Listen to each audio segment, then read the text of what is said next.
अयोध्या के जिस प्रकरण में ये लोग चंदा चोरी की बात करते हैं, वहां चंदा चोरी नहीं, चढ़ावा से जुड़े हुए एक प्रकरण का मुद्दा आया था।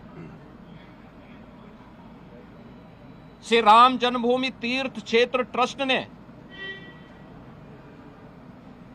इस प्रकरण में 12 जून को उत्तर प्रदेश सरकार को एक पत्र लिखा कि कतिपय समाचार पत्रों और मीडिया में इस प्रकार की सूचनाएं आई हैं और हम चाहते हैं कि इस प्रकरण की एक एसआईटी बनाकर के जांच करवा दी जाए। श्री राम जन्मभूमि तीर्थ क्षेत्र ट्रस्ट माननीय उच्चतम न्यायालय के द्वारा गठित एक धर्मार्थ ट्रस्ट है। राज्य सरकार इस मामले में कोई हस्तक्षेप बिना ट्रस्ट के आग्रह पर या माननीय न्यायालय के आदेश के बगैर कोई भी निर्णय नहीं ले सकती थी। ट्रस्ट ने अपील की, अनुरोध किया, राज्य सरकार ने 13 जून को स्वयं उनके अनुरोध के क्रम में एक एसआईटी गठित कर दी, जिसमें सचिव स्तर के एक सीनियर अधिकारी को एसआईटी का अध्यक्ष,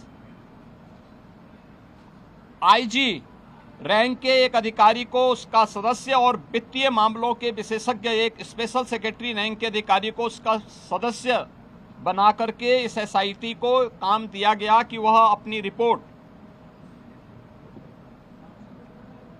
उपलब्ध करवाएं, जिससे हम ट्रस्ट को इसके लिए आगे की कार्रवाई के लिए कह सकें। 15 जून से कार्य प्रारंभ किया।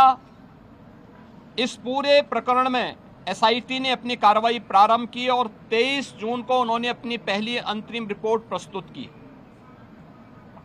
23 जून की अपनी रिपोर्ट के बाद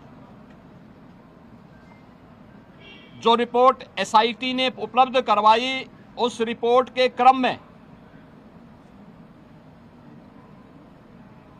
उत्तर प्रदेश सरकार ने ट्रस्ट को उसकी सिफारिशों को उपलब्ध करवाया और ट्रस्ट ने 25 जून को इस पर एफआईआर लॉन्च करवाया।